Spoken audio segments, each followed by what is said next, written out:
চর্চা করা অন্যতম কারণ। প্রতিপক্ষ দলের বন্ধুর কাছে আমার প্রশ্ন হয়ে গেল, আপনারা বলছেন যে আইন প্রয়োগই দুর্নীতি প্রতিরোধের সবচেয়ে কার্যকর উপায়, কিন্তু যদি নৈতিক মূল্যবোধী শিক্ষা না দেওয়া হয় তাহলে কিভাবে নিশ্চিত করবেন যে তারা দীর্ঘমেয়াদী সৎ থাকবে এবং আইন ভাঙবে না? আমরা দেখতেই পাচ্ছি আইন প্রয়োগের সীমাবদ্ধতা স্পষ্ট। আইন কেবলমাত্র বাহ্যিক নিয়ন্ত্রণ দিতে পারে। আমার প্রতিপক্ষ দল মাত্রই বলে গেল যে আইন কেবল বাহ্যিক নিয়ন্ত্রণ দিতে পারে, কিন্তু দুর্নীতির প্রকৃত সমস্যা অভ্যন্তরীণ নৈতিক চেতনার অভাবে। ভারত এবং ব্রাজিলের মতো দেশে কঠোর দুর্নীতি দমন আইন থাকা সত্ত্বেও দুর্নীতির সমস্যা রয়ে গেছে, কারণ আইন প্রয়োগ কার্যকর হয়েছে এবং আইনের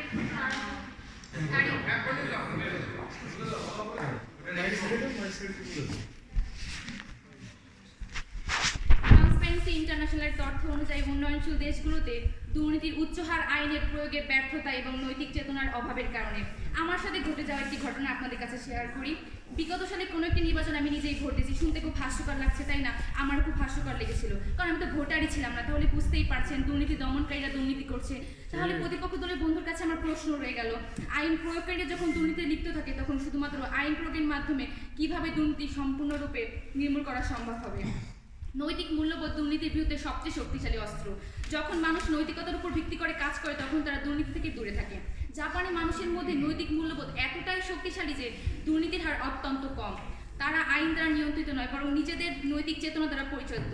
একটি গবেষণা থেকে দেখা গেছে নৈতিক শিক্ষা এবং সামাজিক মূল্যবোধ দুর্নীতি প্রতিরোধে গুরুত্বপূর্ণ ভূমিকা পালন করে।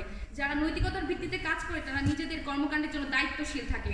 আপনারা দাবি করছেন যে আইন প্রয়োগ দুর্নীতি রোধে যথেষ্ট, তবে আইন প্রয়োগকারীরা যখন দুর্নীতি করে তখন সে আইন কীভাবে কার্যকর হতে পারে?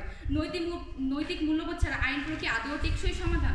প্রতিপক্ষ দলের মতে আইনের প্রয়োগে দুর্নীতি প্রতিরোধে প্রধান ভূমিকা পালন করে, তবে আমি বলতে চাই আইন কেবল বাহ্যিক নিয়ন্ত্রণ দেয়।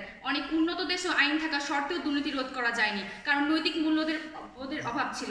আমাদের সাবেক প্রধানমন্ত্রী শেখ হাসিনার কথা যদি বলি, তার মধ্যে নৈতিক মূল্যবোধের অভাব ছিল এবং সরকার ব্যবস্থা দুর্নীতিযুক্ত ছিল, যার কারণে তার অচিরেই পতন ঘটল। যদি নৈতিক মূল্যবোধ না থাকতো তাহলে এই দিন আর তার দেখা লাগতো না।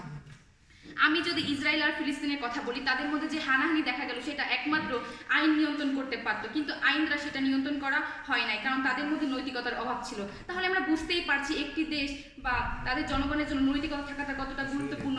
বিশ্বের মানচিত্রে আমরা যদি বাংলাদেশের দেখি তাহলে সেটা একটি ফুল স্টপের মতো, কিন্তু বাংলাদেশের জনগণের মধ্যে নৈতিকতা আছে, এই কারণে তারা ফিলিস্তিনকে বিভিন্নভাবে সহযোগিতা করছে। অন্যদিকে সৌদি আরব এবং বিশ্বের অন্যান্য বড় বড় দেশ তারা কিন্তু সাহায্য সহযোগিতা কোনোভাবে এগিয়ে আসেনি। তাহলে বোঝাই যাচ্ছে একটি দেশ বা দেশের মানুষের জন্য নৈতিকতা থাকাটা কতটা গুরুত্বপূর্ণ। সম্মানিত বিচারক মণ্ডলী, আমাদের বক্তব্যের সারমর্ম হলো দুর্নীতি প্রতিরোধে নৈতিক মূল্যবোধই সবচেয়ে কার্যকর এবং দীর্ঘমেয়াদী সমাধান।